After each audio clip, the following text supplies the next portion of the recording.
Bien, bonjour à toutes et à tous, et merci aux organisateurs de nous avoir invités dans ce lieu magnifique qu'est ce palais. Donc, si vous le voulez bien, on va accélérer ensemble tout de suite en parlant de compétition automobile. Je vous parlerai plutôt de la Formule 1 parce que c'est le groupe que je connais le mieux. Et donc, lorsqu'on arrive, dans ce groupe de pilotes de Formule 1, la première chose qu'on remarque quand on est cardiologue, c'est que ce sont des gens dont la fréquence cardiaque pendant l'activité est extrêmement élevée. Vous voyez les fréquences qui sont indiquées sur l'écran. Donc, au départ, avant même que la course commence, les fréquences peuvent monter jusqu'à 180. Et puis, au fur et à mesure que la course se déroule et qu'on s'approche de moments un petit peu plus chauds, les fréquences peuvent monter jusqu'à 200. Et on a des séquences enregistrées d'épreuves spéciales de rallye où les fréquences cardiaques se situent constamment entre 200 et 220 battements par minute. Donc c'est très très important. Sachez qu'une course de Formule 1 dure environ 1h30 et que pendant cette heure 30, les fréquences cardiaques restent donc élevées entre 140 et 180 par minute selon le pilote et selon le circuit. Donc la première constatation, c'est que pour un sport assis, les fréquences cardiaques paraissent disproportionnées, en moyenne à 80 à 90% de la fréquence cardiaque maximale. Donc on s'interroge un peu pour savoir comment expliquer ce phénomène, sachant que comme pour tout sport, bien entendu, ce qui entre en jeu, c'est la charge de travail, c'est l'environnement, là, rien de nouveau, mais que la spécificité peut-être de ce sport, ce sont les accélérations. Donc, si on regarde ce que dépense le pilote au cours d'une course d'1h30 à 2h, on se rend compte que la déperdition est de la charge d'activité entre 800 et 1200 kcal, ce qui n'est pas excessif, et qui représente, lorsqu'on connaît, moi j'ai travaillé avec une vingtaine de pilotes, donc environ 65 à 75% selon l'individu de sa consommation maximale en oxygène. Si on va au laboratoire et si on fait des tests plus spécifiques, on va constater que donc cette consommation maximale en oxygène des pilotes est assez proche de celle des rameurs. Elle est d'environ 60 ml par minute et par kilo, et que donc vous avez vu que la consommation en oxygène en course est d'environ 40 ml par minute par kilo, ce qui n'est là encore pas excessif. Par contre, ce qui est particulier, c'est la répartition de cette consommation en oxygène. Et ce qui va frapper au niveau du travail des pilotes, c'est le travail des bras. Et d'abord, le travail des mains. Chaque pilote a une façon particulière d'attraper le volant. Chaque pilote a un grip particulier. Certains le tiennent à pleine main, d'autres à 3 doigts, d'autres à 4 doigts, un peu comme les pianistes. Ce sont des gens qui ont un comportement très particulier avec leur volant. En tout cas, c'est un grip très puissant. Et donc, on se rend compte que la consommation en oxygène des bras des pilotes est beaucoup plus élevée que dans une population sportive générale, environ de 40%, et que chez le pilote, la consommation en oxygène des bras peut représenter jusqu'à 70% de la consommation maximale en oxygène, ce qui est nettement au-dessus donc de la population sportive générale. Puisqu'on a parlé des bras, parlons rapidement des jambes. Les jambes chez le pilote sont sollicitées de manière très inégale. La jambe la plus sollicitée, contrairement à ce qu'on peut imaginer, est la jambe gauche et la jambe du frein. Et finalement, ce qui est le plus impressionnant sur ces voitures, ce n'est pas forcément l'accélération, puisque l'accélération, on s'y attend, bien sûr, ce sont des véhicules qui sont faits pour aller vite, mais ce qui est le plus impressionnant, c'est le freinage. Le freinage est quelque chose de tout à fait stupéfiant quand on l'expérimente pour la première fois. Et donc, c'est le pied gauche, le pied qui freine, qui est la jambe gauche qui est la plus sollicitée, et la jambe droite qui accélère un petit peu moins. Donc, on a vu un petit peu ce qu'était la charge de travail du pilote. On retient donc que c'est la charge de travail au niveau des bras qui est la plus importante. Ensuite, les conditions d'environnement vont jouer peut-être encore plus que dans d'autres sports, avec des contraintes physiques et des contraintes psychologiques. Donc, les contraintes physiques, elles sont immédiatement décelables lorsque on se rend compte de la façon dont le pilote... J'ai déjà commencé à casser... dont le pilote est assis dans sa voiture. Vous savez que l'habitacle est très étroit, encore que les voitures cette année sont un peu mieux, mais très souvent le pilote a les bras presque joints dans son habitacle. Un élément très important, c'est le point d'attache des harnais. le harnais s'attache en situation sus-pubienne de manière extrêmement serrée. Et puis le siège, le pilote se plaint constamment de la dureté de son siège. Certains pilotes font faire le siège 3 fois par saison sans que ça améliore la condition et le ressenti. La chaleur est un élément très important. Comme vous voyez, ici, vous êtes assis, vous avez le moteur dans votre dos et les freins sous vos pieds. Vous avez des vêtements protecteurs qui sont donc, à part les yeux, vous avez des sous-vêtements inifugés.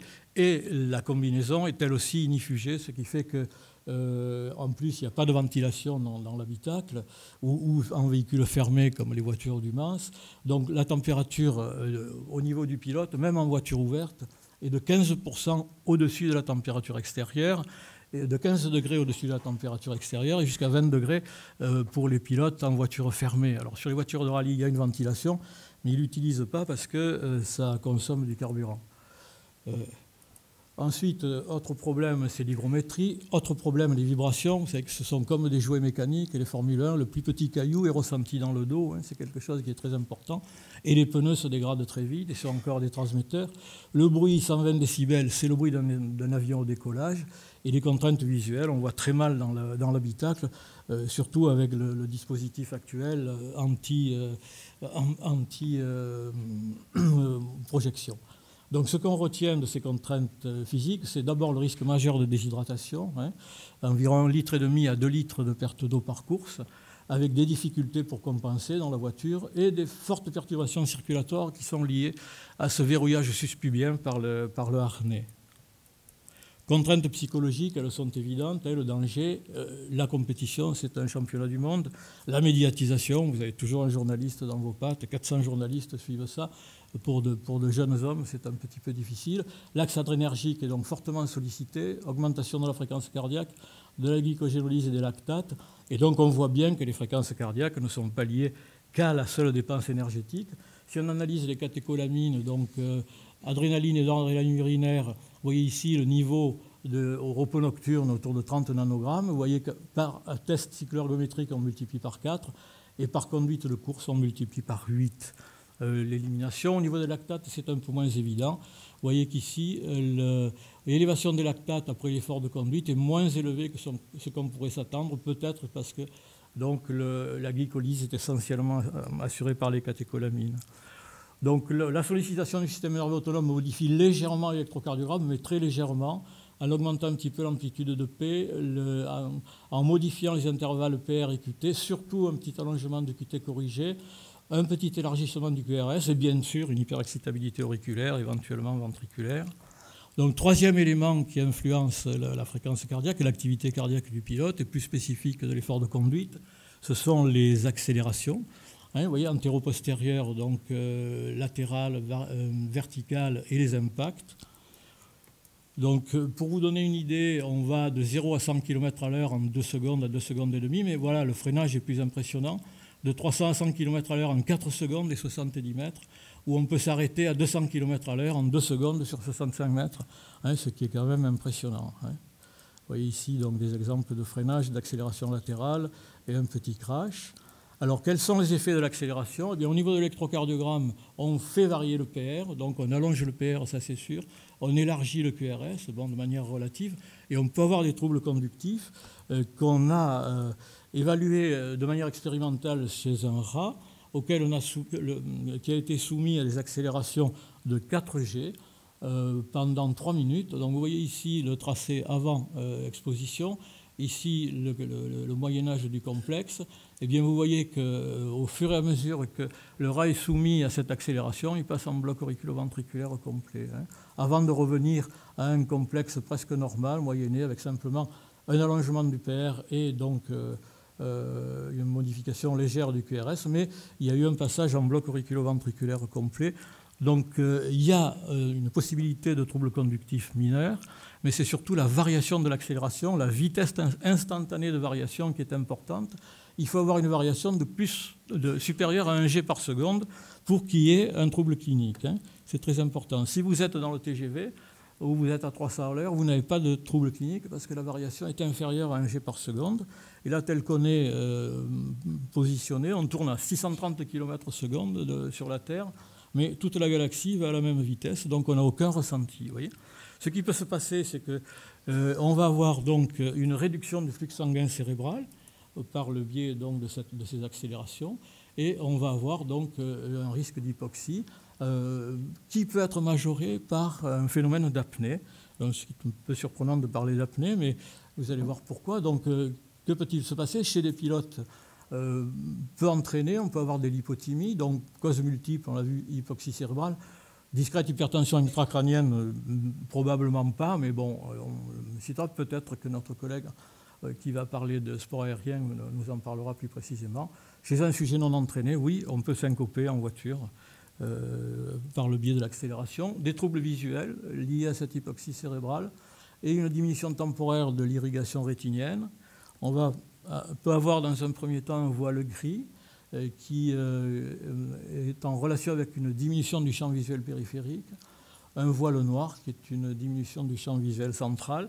Ceci peut être accéléré donc, par un effet centrifugeuse, comme vous voyez ici, sur les pistes ovales américaines, qui ont donc ce qu'on appelle un banking d'environ 30%, une inclinaison qui peut aller jusqu'à 30%. Et si le circuit est de faible diamètre, eh bien vous avez effectivement un effet centrifugeuse. Et on a un exemple d'un ou deux circuits qui n'ont pas pu être homologués à cause de ce problème. L'apnée du pilote, oui, il faut en parler. Pourquoi? Parce qu'il y a des attractions latérales, parce qu'il y a la concentration, parce qu'on s'est rendu compte avec des gilets d'évaluation que ça pouvait aller jusqu'à 20 à 30% du temps de course en Formule 1. Alors on peut discuter, est-ce que c'est une hypoventilation, est-ce que c'est une apnée? En tout cas, il est certain qu'il y a une compression thoracique importante au cours des accélérations antéro-postérieures et surtout latérales. Donc on ne s'est pas arrêté tout à l'heure sur le chiffre des G auxquels sont soumis les pilotes, mais ça peut aller jusqu'à 5 et 6 G en accélération latérale pendant 4 à 5 secondes, ce qui est beaucoup si on considère que c'est répétitif. C'est-à-dire que vous allez peut-être faire 70 fois, s'il y a 70 tours, 70 fois ce virage, et vous trouvez donc dans cette situation de 5 à 6 G répétitive, ce qui fait qu'on peut comparer ce phénomène à la compression thoracique de l'immersion. Voilà. Et donc ensuite, les pilotes disent que lorsqu'ils font un tour de qualification, la concentration est telle qu'ils vont faire un blocage respiratoire qui va dépasser et qui peut atteindre 1 à 2 minutes. Voilà. Donc tout ceci fait qu'on peut parler, il me semble, d'apnée du pilote et que donc cette réponse ventilatoire à ce phénomène est celle d'une hypoxie, d'une hypercapnie, qui est certainement une gêne à la performance musculaire, bien sûr, mais probablement génératrice d'altération de la vigilance, en particulier en fin de course. Très souvent, les accidents qui surviennent en fin de course sont liés, évidemment, à la baisse de la vigilance.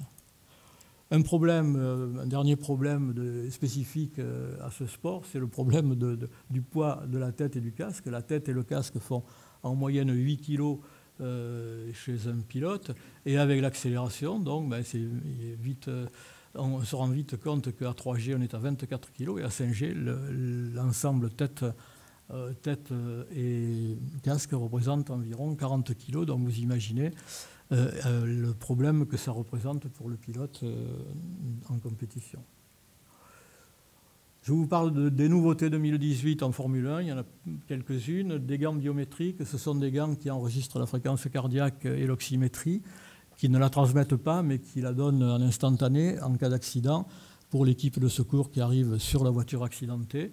Plus intéressante, donc, à l'initiative de la NASA et du groupe McLaren, une télémédecine qui doit transmettre des données sur le comportement et l'état du pilote pendant la course, et en particulier un travail intéressant sur l'évaluation de la fatigue par modification de la voix du pilote. Donc c'est expérimental, c'est la première année. Je vous en dirai peut-être plus après, mais pour l'instant, nous n'avons que cette donnée-là. Alors, est-ce que les troubles dont on a parlé sont graves? Non, à long terme, ils ne sont pas graves, ils ne laissent pas de séquelles. Ils peuvent l'être au volant, mais bon, je vous l'ai dit tout à l'heure, c'est plutôt le fait de pilotes inexpérimentés. Un petit bémol à l'absence de gravité.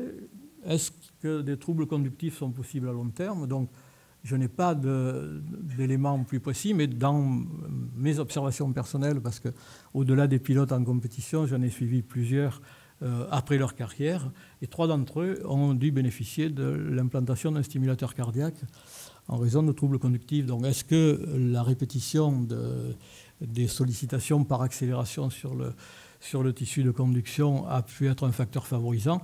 On peut le penser. Bien entendu, l'entraînement va limiter fortement les effets de la vitesse. Et dans les années 80-90, où j'étais beaucoup plus impliqué auprès des pilotes, on a commencé à s'interroger sur ce phénomène d'apnée sèche du pilote. Et on se demandait s'il fallait s'entraîner. On était partisans de l'entraînement et l'idée a été retenue. Elle va beaucoup plus vite chez les motards. Et en particulier, un des grands défenseurs de l'entraînement à l'apnée est le pilote avignonnais Zarco. Donc vous voyez que je pense que les pilotes de Formule 1 ont compris l'intérêt. Alors, comment se préparer pour un sport aussi spécifique? Donc vous avez vu que l'activité est essentiellement exigeante, enfin beaucoup plus exigeante pour les membres supérieurs. Donc il faut faire un travail spécifique au niveau des pectoraux, des avant-bras, des trapèzes, tout en sachant qu'on va aussi augmenter sa consommation en oxygène par le biais de ce travail, mais avec la particularité que, par exemple, il ne faut pas travailler, il ne faut pas développer les épaules, parce que si on a les épaules trop développées, on ne rentre plus dans le cockpit. Donc vous voyez, il y a un dilemme pour le préparateur physique. Le travail spécifique du cou, vous avez bien vu, hein, cet ensemble tête-casque à 40 kg, qui fait qu'on doit travailler le cou, le pilote doit travailler tous les jours. Il travaille en fonction de la course à venir, parce que certaines courses tournent plutôt à gauche et d'autres plutôt à droite. Et donc il travaille son cou en fonction de la course de la semaine suivante. Le travail des jambes, donc vous l'avez vu, avec une prépondérance pour la jambe gauche. La préparation physique généralisée, il faut les convaincre, mais une fois que vous les avez convaincus, ils sont évidemment persuadés des bienfaits. Partager 60% aérobie, 40% anaérobie, beaucoup de fractionnés pour les habituer à la montée des lactates. C'est un peu difficile, il faut les amener au stade pour leur faire des séries de 100 et de 200. C'est pas facile de sortir un pilote de son cockpit. La nutrition est très importante, hein, l'hygiène de vie. La nutrition, c'est un problème quand on change de continent toutes les semaines ou tous les 15 jours. Heureusement, les écuries ont des moyens et souvent emportent la nourriture, mais ce n'est pas toujours évident. Je vous ai parlé de la déshydratation tout à l'heure. C'est un phénomène qui est très important. 1,5 litre à 2 litres de perte d'eau par heure de course. Mais on n'a pas trop de possibilités de compensation parce qu'il faut se battre pour introduire dans un cockpit au maximum un sachet de 500 millilitres que vous pouvez sortir du congélateur très frais, mais qui va être très vite à la température de la voiture, qui va être tiède. Ensuite, il faut amener l'eau dans le casque. Et ensuite, il faut un bouton poussoir pour déclencher. Donc les pilotes n'y pensent pas beaucoup, ne s'hydratent pas en course. C'est un programme préparatoire de boissons spécifique de chaque pilote. La récupération est très importante. Le froid, je sais qu'on va en parler. L'apnée, on en a parlé. Oui, il faut se relaxer, il faut penser à dormir. La préparation mentale, se préparer à dormir. On travaille beaucoup les visualisations. Ces visualisations qui permettent aux pilotes d'améliorer nettement leurs conditions de course. En particulier, on visualise beaucoup le départ de la course en fonction des gens qui sont autour de vous, de manière à ce que les temps de réaction au niveau du départ soient très rapides. Parce que si vous calculez ce que vous faites en fonction de la voiture qui est devant et de la voiture qui est derrière, les 2 secondes sont passées et vous êtes déjà au premier virage. Les autres vous sont passés dessus. Donc c'est très important de visualiser. Donc il y a un environnement médical qui est assez éclectique et important, mais qui est passionnant. Ce qui fait que finalement, pour gagner, je vous ai cité le pape Clément VI, qui était pape à Avignon en 1342. Donc courageux dans les dangers, patient dans les difficultés, humble dans le succès. Et peut-être que comme ça, on pourrait, comme en 1996, avoir une victoire à Monaco d'une écurie française, d'un pilote français, d'un staff technique et médical français, en espérant que dans un mois, au circuit Paul Ricard où vous êtes conviés, on aura le même plaisir. Je vous remercie.